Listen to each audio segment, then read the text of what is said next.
पावसाळी अधिवेशनाच्या आधी विधान परिषदेच्या सदस्य संख्येमध्ये आणखी भर पडणार आहे। स्थानिक स्वराज्य संस्थांच्या विधान परिषदेच्या 17 जागांच्या संदर्भात पुढच्या आठवड्यामध्ये निवडणूक जाहीर होण्याची शक्यता आहे। अभिषेक मुठाळ आमचे प्रतिनिधी आपल्याला या संदर्भातली माहिती देतील। अभिषेक, पावसाळी अधिवेशन होण्याच्या आधी आता विधान परिषदेची सदस्य संख्या वाढू शकते।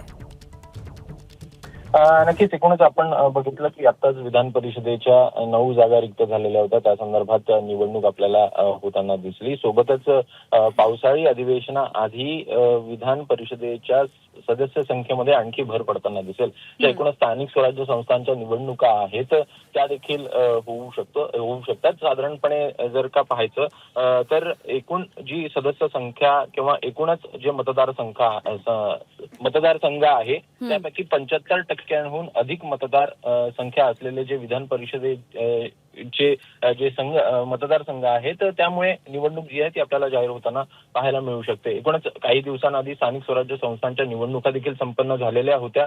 एकूण सदस्य संख्या पाहिजे तर 78 ही आपल्याला विधान परिषदेची सदस्य संख्या पाहायला मिळते, ज्यापैकी 22 ह्या सदस्य स्थानिक स्वराज्य संस्थांच्या द्वारे निवडणूक घेऊन ते निवडले जातात आणि त्यामुळे एकूणच यापैकी 17 जागा ज्या आहेत त्या आपल्याला पुढील आठवड्यामध्ये त्या संदर्भात देखील निवडणूक जाहीर होताना बघायला मिळेल।